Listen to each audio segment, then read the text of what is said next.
Et voilà, ces personnages vont vous jouer l'histoire d'Antigone. Antigone, c'est la petite maigre qui est assise là-bas et qui ne dit rien. Elle regarde droit devant elle. Elle pense.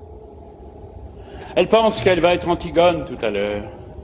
Qu'elle va surgir soudain de la maigre jeune fille noiraude et renfermée que personne ne prenait au sérieux dans la famille et se dresser seule en face du monde. Seule en face de Créon, son oncle, qui est le roi. Elle pense qu'elle va mourir, qu'elle est jeune et qu'elle aussi, elle aurait bien aimé vivre. Mais il n'y a rien à faire, elle s'appelle Antigone et il va falloir qu'elle joue son rôle jusqu'au bout.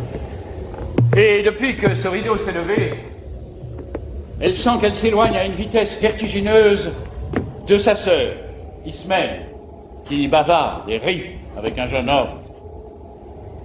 Elle sent qu'elle s'éloigne de nous aussi, qui sommes là, bien tranquilles à la regarder. De nous qui n'avons pas à mourir ce soir. Le jeune homme avec qui parle la blonde, la belle, l'heureuse Ismène, c'est Aimon, le fils de Créon. Il est le fiancé d'Antigone. Tout le portait vers Ismène.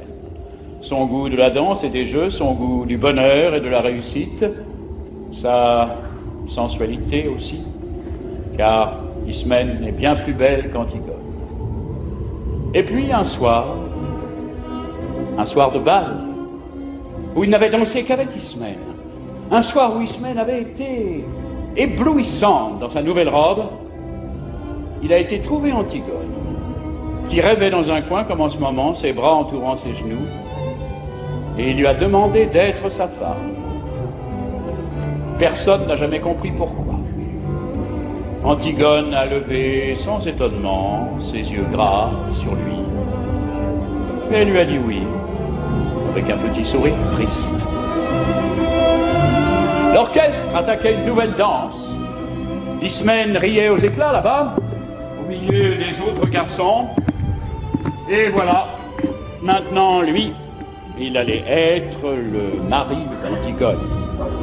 Il ne savait pas qu'il ne devait jamais exister de mari d'Antigone sur cette terre et que ce titre princier lui donnait seulement le droit de mourir.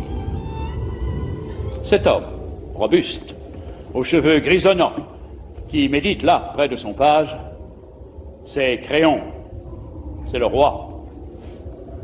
Il a des rides, il est fatigué. Il joue au jeu difficile de conduire les hommes. Avant, du temps d'Édipe, quand il n'était que le premier personnage de la cour, il aimait la musique, les belles reliures, les longues flâneries chez les petits antiquaires de Thèbes. Mais Édipe et ses fils sont morts. Il a laissé ses livres, ses objets, il a retroussé ses manches et il a pris leur place. Alors quelquefois, le soir, il est fatigué. Il se demande s'il n'est pas vain de conduire les hommes, si ce n'est pas un office sordide qu'on doit laisser à d'autres, plus fruste. Et puis, au matin, des problèmes précis se posent qu'il faut résoudre, et il se lève, tranquille, comme un ouvrier au seuil de sa journée. Créon est seul avec son petit page, qui est trop petit, et qui ne peut rien non plus pour lui. Ce garçon là-bas au fond, qui rêve, adossé au mur, solitaire, c'est le messager. C'est lui qui viendra annoncer la mort d'Aimon tout à l'heure. C'est pour cela qu'il n'a pas envie de bavarder ni de se mêler aux autres. Il sait déjà. Enfin, ces trois hommes qui jouent, ce sont les gardes. Ce ne sont pas de mauvais bougres, ils ont des femmes, des enfants et des petits ennuis comme tout le monde, mais ils vous emploieront les accusés le plus tranquillement du monde tout à l'heure. Ils sont dépourvus de toute imagination. Ce sont les auxiliaires, toujours innocents et toujours satisfaits d'eux-mêmes, de la justice, pour le moment, jusqu'à ce qu'un nouveau chef de Thèbes, dûment mandaté, leur ordonne de l'arrêter à son tour. Ce sont les auxiliaires de la justice de Créon. Et maintenant que vous les connaissez tous, Ils vont pouvoir vous jouer leur histoire.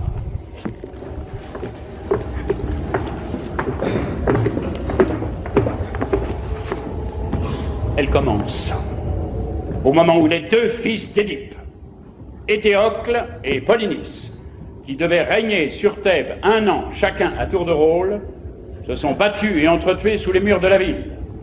Éthéocle, l'aîné, au terme de la première année de pouvoir, ayant refusé de céder la place à son frère. 7 grands princes étrangers que Polynice avait gagnés à sa cause ont été défaits devant les 7 portes de Thèbes. Maintenant, la ville est sauvée. Les 2 frères ennemis sont morts. Et Créon, le roi, a ordonné qu'à Éthéocle, le bon frère, il serait fait d'imposantes funérailles, mais que Polynice, le vaurien, le révolté, le voyou, serait laissé sans pleurs et sans sépulture, la proie des corbeaux et des chacals. Quiconque osera lui rendre les devoirs funèbres sera impitoyablement puni de mort.